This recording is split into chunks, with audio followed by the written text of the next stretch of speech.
So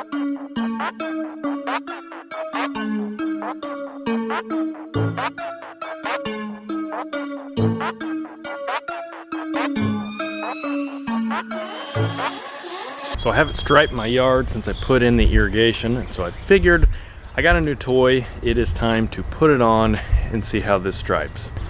For those of you who don't know anything about stripes, there's pretty much three things that you need. You need nice, thick, healthy turf. The thicker your turf is, the better the stripes are going to turn out.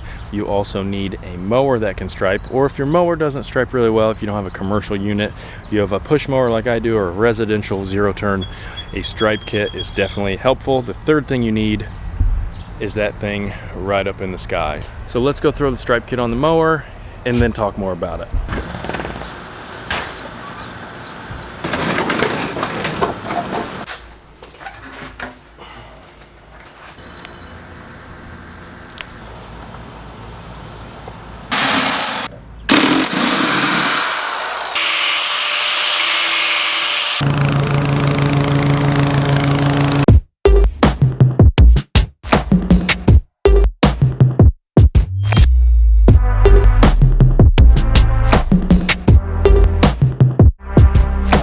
Alright, so here's the Big League Lawn Stripe Kit. This is what I used in my greatest mow video. It does a really good job. It's well built and it stripes really, really well. Holy smokes, those are some thick boys. So we are definitely down with the thickness here. One thing I don't like about it is that it's anchored on two spots. The Toro has one spot that it's anchored so it can pivot easier. Both of them have pros and cons. They both looky-loos.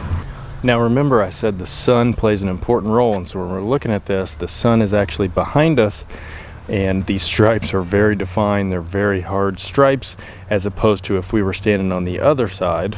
And now the sun is actually in front of us, and you can still see the stripes, but they are just not near as defined. They're not as vibrant.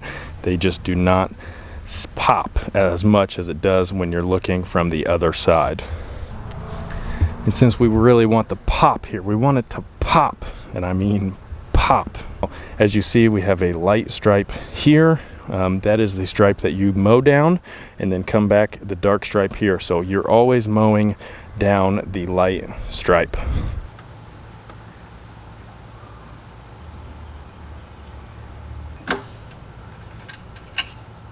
So on this Toro, it's got this one pivot point, like I said, but it's got these little tines up here that I believe are just supposed to go through the grass and stand the grass up so that the roller can push it all down in the same direction. So I think this thing will stripe pretty darn good. Another thing I really like about this one is that it's so easy to just take on and off whenever you don't want to use it.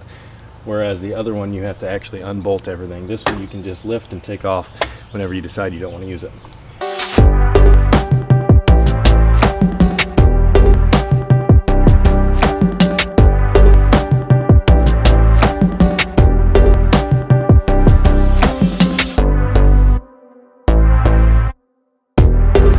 Alright, so the sun is not ideal in my front yard because of these trees. I want to take these things down, but these stripes still look pretty darn good. However, I will say my lawn in the front actually stripes better this way. So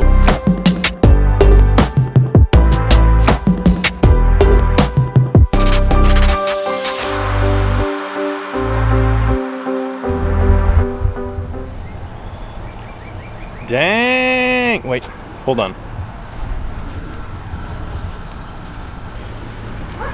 Dang! Look at that. Whew.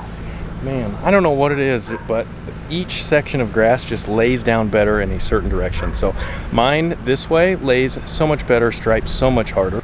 This section, the thick boys, look so much better running this way versus this way.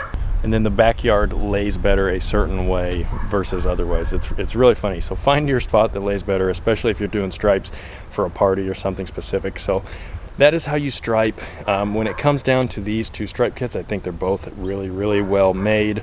I don't think you can go wrong either way. There's pros and cons. The Toro pivots better, it turns better, and I like that you can disconnect it really, really quickly and easily. And then the big league lawns roller, much easier to back up than the Toro because it doesn't pivot and get in the way. So it's really up to you. So I will leave links down below for the stripe kits for the Timemaster like I was using here, but also to, you know, the ones that fit the typical 21, 22 inch push mowers. So that is how you stripe. Those are some thick boys, I'm telling you. Nothing better than a good stripe. And so thank you guys for watching. We will see you next time.